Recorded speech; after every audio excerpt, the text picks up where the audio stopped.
વાળ ઉડવું એ એક જ બીમારી નથી. આ જ કારણ છે કે મોટાભાગની વાળની સારવારો નિષ્ફળ જાય છે. જો આ એક જ સમસ્યા હોત તો એક જ ટેબ્લેટ કે એક જ તેલથી તેનો ઉપચાર થઈ શકત. આજે હું તમને સમજાવીશ કે આ સારવારો કેમ નિષ્ફળ જાય છે. હું ડોક્ટર સમીક્ષા ત્યાગી, પ્લાસ્ટિક અને વાળ ટ્રાન્સપ્લાન્ટ સર્જન છું. આ વિડીયોમાં હું તમને કહીશ કે તમે તમારા વાળ કેમ ગુમાવી રહ્યા છો. હું તમને વાળ ઓળવાની વાત સમજાવીશ, એ પણ એવી ભાષામાં કહેજે કે જે તમે સરળતાથી સમજી શકો, જેથી તમને ખબર પડે કે તમારા વાળ સાથે શું થઈ રહ્યું છે. મોટા ભાગના લોકો માને છે કે વાળ ઉડવું એટલે ટકલા થવું. કેટલાક લોકો માને છે કે વાળ ઉડવાનું કારણ વિટામિનની ઉણપ છે. બીજાઓ માને છે કે કોઈ તેલ કે તણાવ પર નિયંત્રણ રાખવાથી વાળ ઉડવાનું સંપૂર્ણપણે ઠીક થઈ શકે છે. પણ સાચું કહીએ તો વાળ ઉડવું એ બીમારી નથી, પણ એ એક લક્ષણ છે.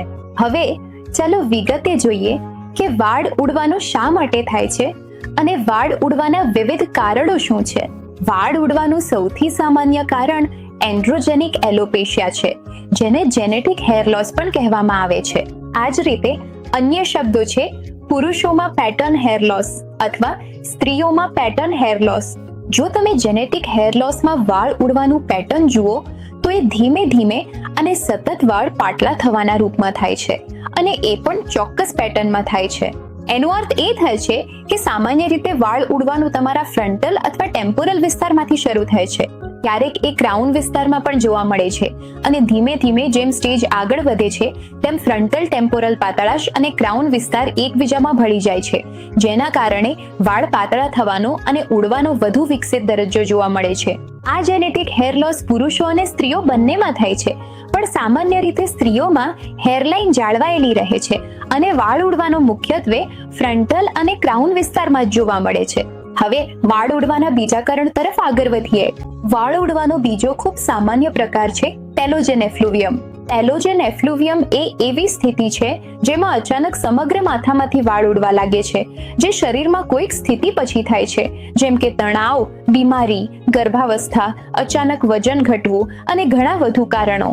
સામાન્ય રીતે ટેલોજેન એફ્લુવિયમ દરમિયાન તમારા વૃદ્ધિ અવસ્થામાં રહેલા વાળ અચાનક આરામ અવસ્થા અથવા ઝરવાની અવસ્થામાં જવા લાગે છે, અને એ કારણે તમે જોવો છો કે તમારા ઘણા વાળ ઝરે છે. આ કોઈ પણ ઉંમર જૂથમાં અને પુરુષો તથા મહિલાઓ બંનેમાં થઈ શકે છે, પણ મહિલાઓમાં વધુ સામાન્ય છે. ટેલોજેન એફ્લુવિયમ તીવ્ર, એક્યુટ અથવા દીર્ઘકાલીન ક્રોનિક હોઈ શકે છે.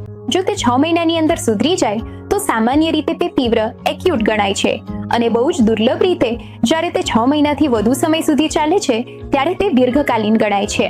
આગળનું સામાન્ય વાળ ઝરવાનું કારણ એ છે એલોપેશિયા એરિયાટા.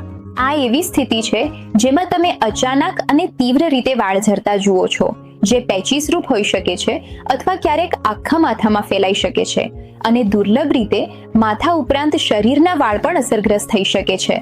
આ સ્થિતિઓ સામાન્ય રીતે પોતે જ મર્યાદિત હોય છે, પણ તે ભારે તણાવ પેદા કરે છે. પરંતુ સારવારથી ઘણીવાર આ સ્થિતિને વધુ વધતી અટકાવી શકાય છે અને યોગ્ય સમયે સારવાર આપી શકાય છે.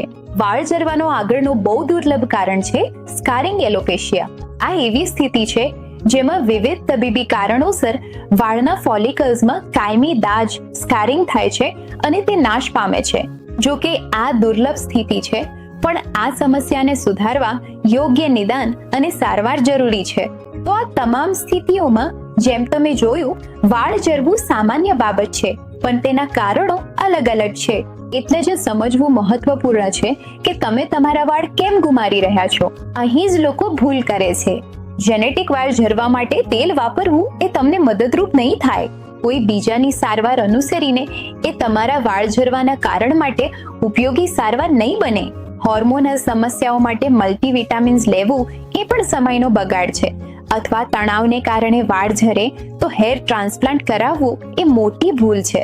એટલે હંમેશા યાદ રાખો, તમારા વાળ ઝરવાની સમસ્યામાં સોશિયલ મીડિયા પરની સલાહોનું અનુસરણ ન કરો. ક્યારેય બીજાની સારવાર અજમાવશો નહીં, અને વહેલું નિદાન તમારા વાળના ફોલિકલ્સ અને વાળની મૂળને લાંબા સમય સુધી બચાવી શકે છે. જો તમે વિજ્ઞાન આધારિત વાળની માર્ગદર્શન માંગતા હો તો આ ચેનલને સબસ્ક્રાઇબ કરો. આભાર.